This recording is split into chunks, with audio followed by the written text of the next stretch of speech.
Asante TV Emma Obibia Akwaba and Atnase Ediba Asante TV Danny Danina Yasumo Sompire but Nasaya now Wangasa was and near my cause where Asante Manhene say Ghana Maimu and a dinina eba somo Emma Unsu dear Ecoso. Now enne Yababusia dear pa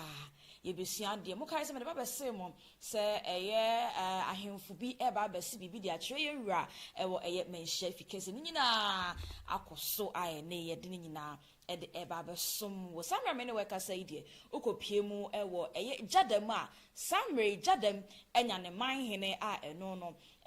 Chumamin Chibia enihu nyame adom ye de ko si mpatom wa ye bibia wie wase bibi de akyere ne kroma e na afi so wanya akonya na baba si bibi e de akyere yewura dane da nyina no eya na ahinsie no enema bebre e na ya na ekoso ewo emu Gyadam de pote pa e na ekoso ewo eye ehonom aha ya Asante TV de nyina eba ababe so kan hunu sa aboafo bi e na e de dretter so masem judumadi etimi e de bro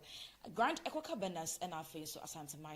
professional photo studios and Adane day nyina what the director e so masene na meeting jumede e de bro big ups to crew ni na never pay out and I bought me chidom na mekai one more to one say jumede aye di nyina e twegu e wo e Facebook TikTok and our face YouTube into go ra no not subscribe to channel no nothing no notification bell so ed amama said be ya bibia no and am say was Asante mu hia unti de tuma onso wanya akonya no ehu de ekoso ewo ya Asante Manhene say na me jumede e wo chia me mo somfo Miss Paraka ye ka Asante mtimra so nti say kia e ya mo Asante mu hia opa entedi no e nana e kia adoma chikua afi ye mo fenrem ewo eye Gyadam Bretia bi muni munyina obeka ya me de baba sommo say yekopie mu ewo menhye fikese ne ho na yekopie no na chese ye Europe so ama nananom ahema wama omo akwanya no se womo na se bi womo nim omo ankasa emma enti no ahemfu nkonwa na edampan no nananom enhwe nananom ahema enhwe na omo mfa de hye brantie a omo susu se akwanya no na di eyie no omo emfa no emra emekire na mfa no kosi apatam na afei brepam no omo menhye fikesim ababasi bibi de akyire yewura ampa na ahema ne abusia panifo ene omo ye king makers ni nyina so ko benkrom ema de yewura ekaye no omo de ose de oyo enti no ye ba Gyadam history no ma ka abram be pie mention because mama mo we ka kra bi o on be pie ye me dey ga tro say sa Gyadam nsensem na ye candidate no mo ye 3 no mo ye 4 rather candidates no mo ye 4 omo say omo ya adehye omo fra adwana eyeye no mo ye mako enan no baako ewo your friend say nana hema ewo ni nipa a wa nominate no abusia pani enso ni nipa a wa nominate no na de wa broche no so de ono so de wo honom na afa baako no ye ne de te o my Ghana mu hanom say no wono abusia pani mpe no na hema so mpe no so no aka mfimfin sase be Europe so ani ma o ka no say oh when ye wura King Solomon of our time o hwede yakona semede akonwa no ebema abusia pani ehu nipa na ohema beka kire me say mepe abusia pani asa na mede akonwa na ma no anase mede akonwa no ebema ohema no afa na abusia pani abebo mesobo say mijina ohema afa ne de ene pam no twa no yewura tena ase a ono aye ni hunu mu ye ni hwehwenu a na afei de ono atena ase na wode ne final judgment e ba say nipa na baba ko no ka ho no wai aha mo fa ne mra te se nie omode ne ba yi ono na ogina fifi no obi ayi ne totwini no ono ene yewura Asante hene e de akonwa no e de ema no Asante hene kasa wo ne hwan ko kasa se bi konfo ne se ko enti ene de ewa abusia pani ho de wo ohema ho ye mfa mu bia enti de momo mpe no de kroni munyambo yi ne totwa mo ohemfimfi no ono no Asante hene se ono no pe no ti ono na yewura opumso ede akonwa na Gyadam akonwa no ede abano amamra ne amane ho bia wo ye bibia wie na obepie mu enhye fikese mu so na wo se oba ebese bibi ede etwe yenwura na oye man ni ntina ansana ye meka say ye begina tum anase ma ne ho kwan se onsi bibi enfanche yenwura no se nananom nkonasofo Asante Man Traditional Council nananom nkonasofo wo nyina no menka say omo sre yenwura aha omo gina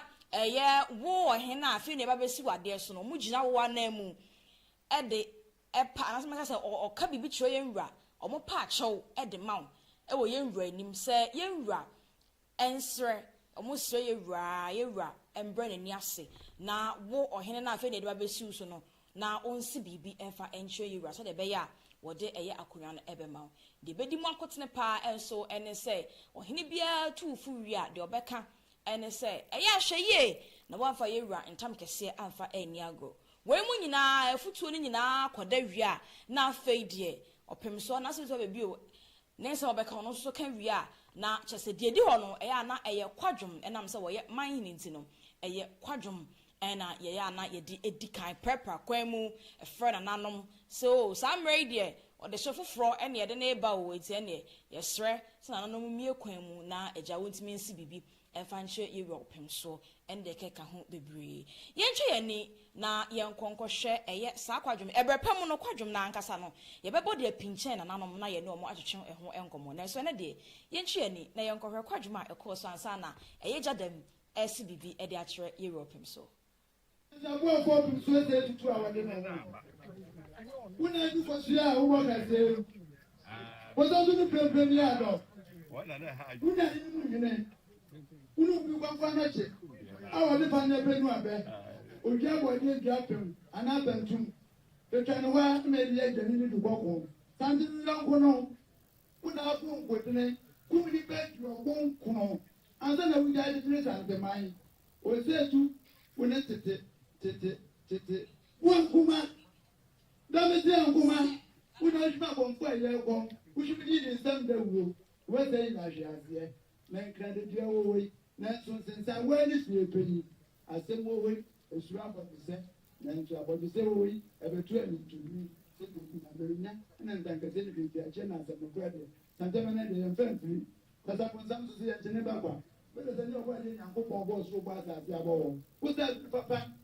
na sutu papa se de ru tita asenra tia monku una tu afra bo penga chie ma no hwe abreta ali because they have any problem na talk na no o sunsun apa una ko chi ani stage ebi sunsun o sunsun pa wo su na ban tutu suma tutu fusun bo abedu a oni santile di atinya o chirika sandema ne kwanzo abra ko kuto na hwe abreta wa ni hwe abreta sikebe ni edi mense ma ade ye boni tuwe umbu utiri ma ba fo yem ku ni ba ana e to de chuma yen franjira ni so de boto ko we take and face over ada manza ko awre ti chire fo na ene ko de ba abusia na chese de ewom no ye Asante hene wono nko a na odi kosua wo bo kase mu sibibusa wo hene no odi kosua ye wo bo kase mu ana wo hene ne kosua no odi na no ma wan se ye de na no de bibia anim no ye Asante hene wono nko a na edi kosua wo bo kase mu umpewe ya opede oye dey sum now etabusia de ewom enso eno no na chese ansana ye be makwan ama eye wo hene bi ase bibi ede akyere ye nwura no eye ana amanhema meka sa amanhene a omu nyina atwa eho ede ahia no se eye Kumase Council o se eye Asante Man Traditional Council o ne nyina no Asante Man mamse ya mamre ne amane bi o no ma yenfa yentoto na se anase yento nkone aha menka ne sa enti we nyina eye processor nipa ne be fam ansana ebrepam no ye de afena na hye ne nsem ama wase bibi e de akire no hu se ho no de it is finished ai bibia si bibia esi enti amamre ne amane a ewo ho no abra yesi wo hene bi man hene bi no ewo ye Europem so anim no enema yekum nyina enye de dikan obe o ye menga de dikan wo hema wo na wunim eye wankasa wo ye muma enti ene ye Europem so de be hye won sase ko na ko yi de hye brantie na afa ne mana nanom konwasofo na ye hwehwe nsem mu no se wo fata se wo di ade na mugine tum wi amfa ne mra menhye fikese fa metwe kotoko hene ogini tuma na afeidie mod na kotena apatem no ebrepem no swan e de ache ni kuma na afei nyame ya adom na abrewa pra kwan mu ewia obo menhye fikese so abasi bibi e de ache Asante hene enti saa pepepe e netedi kopem se obeso obewura ye obabedru ewura anim abasi bibi ne se process a obefam no enye process ketwa enti saa pepepe e na etie ewo eye ahanom se enti nyame ya adom bibia ye boko na ho se eye na poku Otumfuo abrafo no okọ benga se mobo ye nwura nsamrane obo ne kwadwom e de ewieye no na afei de ebre no awiedu se eye Gyadam hene ebeba be shama Gyadam Manhene eba be sibibi e de akere eye ye nwura Gyadam hene eye nana ayim opon kum nipa a otoso miensa osi bibi de akere ye nwura na seta bibi o no sei ene ko e menhye fikese Otumfuo Asante Akyem South Boampong Wereko nanane tabi tietie nanane ayim kum ne bodi tan ye me nana kum nipa ayim kum nipa otoso minu enana eneme so mpa a me nana no beso Asante man ena me ayim opon kum nipa otoso miensa me beto aso Asante ni niwura wadarma mi wani ma se da when munyam out ya she me any Gyadam man so femi anopa ewia enumre dasium meba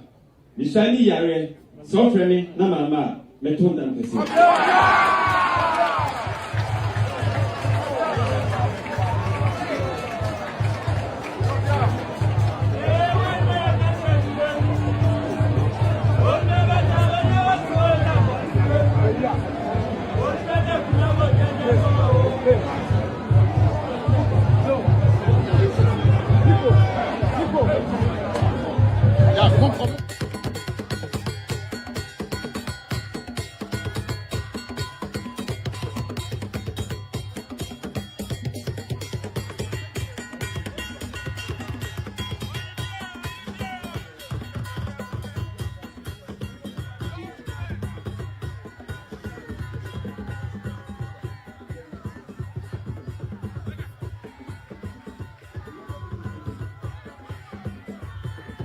na chese enye Gyadam atadwifo wa enne omo atedenne papa na chese azam no wuni me omo sam no me rebo abisi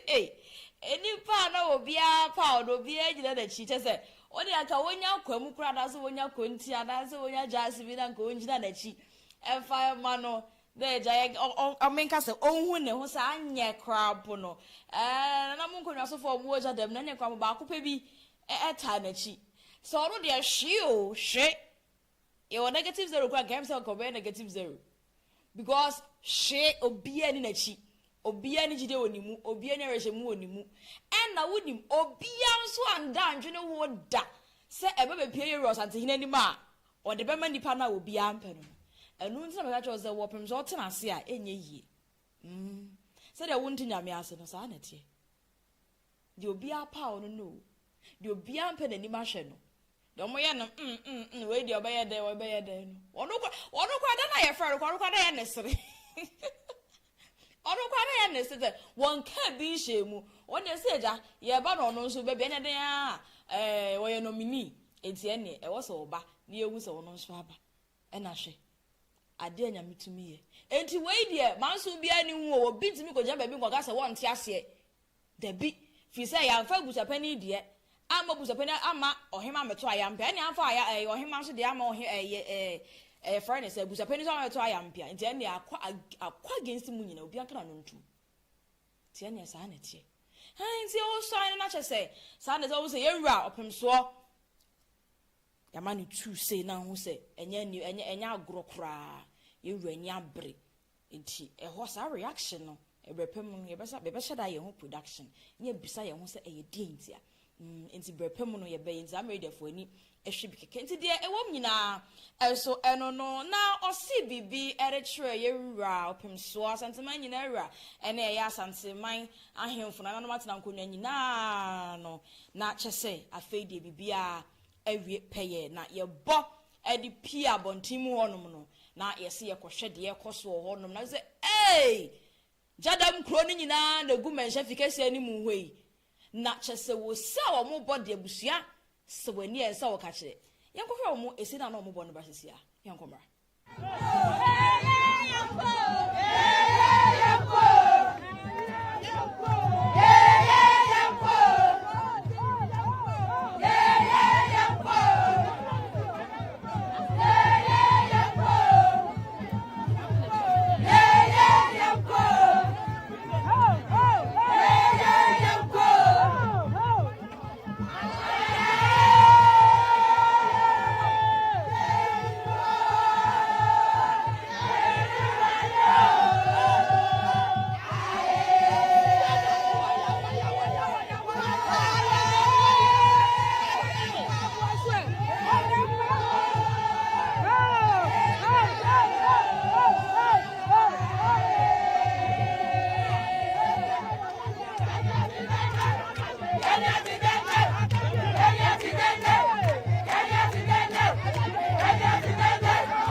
Gyadam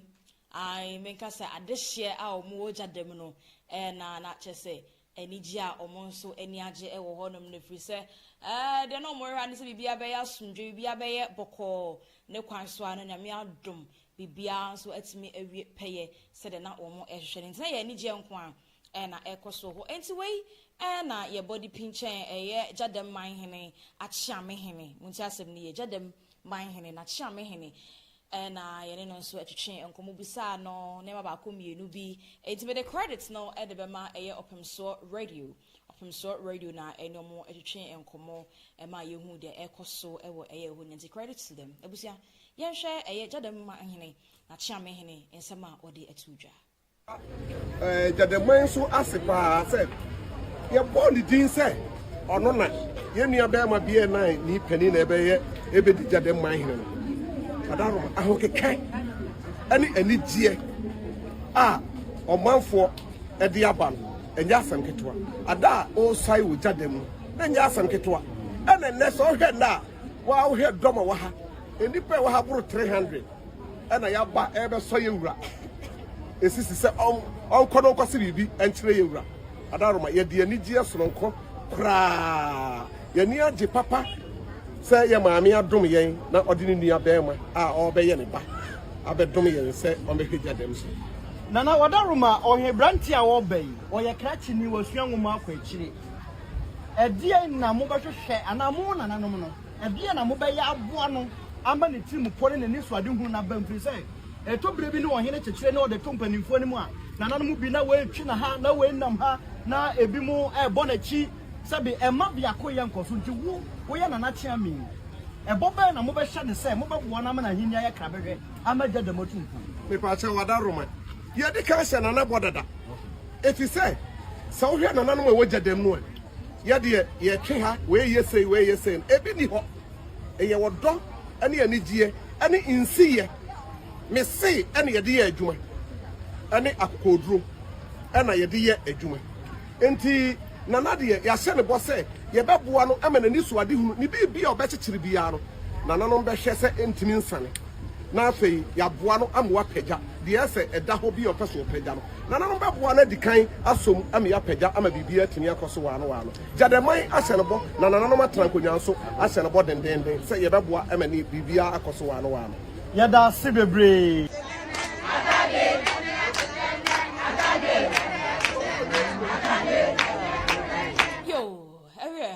share that she said the also no the Gyadam Manhene Akyem Manhene and so etu edwana che say utie chame enkomodie anasa nensa mo kan mu nyan so mo de o mo aye krado 24/7 say o mo begina Gyadam Manhene fofora wa be o mo begina na chi na afei de o bia no etwa se o mo anasa wo se wo no so mo de ne ka ho no mo ya o mo beboa no mo de o mo aye krado pa say o mo ne wahini ebetna ama no etimi ede abu Gyadam man no ama sumdwe ene odone kro ye wo na koso atena ma ebi kwa mpo nso asan aba abeka ho na kyese eho no so de ewom nyina enso eno no enti we nyina enko si no yewie bibia enam se wo ye man hini nti no ade etwato ene se yebema no atena eye apakan mu yebema no atena apakan mu na afeidie yede na free menhye fikese makwakochini kakra na kyese yehu ne se o ene de nyame adaroma yesi eye manhene ewo eye Gyadam enti ano so no sa enete menka se insoye ne nyina process abefam ne nyina no de atwato kra no yesi yede wo betena eye apakan mu na kyese eno so eno ekire se nyame adaroma nanom agi watum ti bibia ewie peye enti said the Asante mamre ni amana yento nkune no yento nkune da biara da enti no ye ne achame twen komo wie ye na omomo ho bosi ndeke ka ho nyina no na kyese afeidie brana wiedu se yede nana anyim opon kum nipa a wotoso miensa yede no etna apakan mu ehye no animunyam ampa menhye fikese mu so de yede ose ede oyo sei ene koso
opon kum nipa a otoso miensa ena ene de betimi atena Asante man so afidie so asinipi ewo akokodro mu a wo hu bia enim se wono ena Gyadam Manhene bibia asi enti de tie enso eno no enti apakem abetena no ene de etwato kra ewo insaye no emu enyina enti de no so ekoba ye nyina eno no tabusia Gyadam omo ate edene enti Gyadam Manhene nana opon kum nipa a wotoso miensa sam radio menim se bibia because we enti brepam no okopie mu ewo National House of Chiefs a okona akorem kohwe Gyadam Manhene de obehu a nana opon kum nipa a otoso miensa enti eho so de etie ewo eho nyina eno no de aka no de ne nyina so ebeba avabesom ahaya Asante TV wa da nyina wo gibre de ehwede tie yen so no enti akese sonko enko emfa emammo na ye gina Asante TV ni ama ye nnuanom muslimifo ye nnuanom nkramofo no nyina ye mom nyina ido ada ye mom nyina ido ada enti akese enko emfa emammo and say mkoka chim producer say me pon a say madane Muslim by force enti me pon on me nkofa baby na jame so friend say me nkodi ido ada ni bi de tie no yeah all right abusia aha na brema me ho kwan ma enadwumade no me de nyina esika hu no say Grand Echo Cabanas and Afresh Asante man so professional photo studios and ededwete so masam dwumade etimi ede ebrewo papa ya o na ene obo me echidom na me dwumade ho chiame media na miss Parka yaka Asante hunti no edi no nana ekua adoma chirukwa mo afidie no nkoso ana Asante man TV ene ye woni ma bebre ena edemam nanso say de makra mu nyina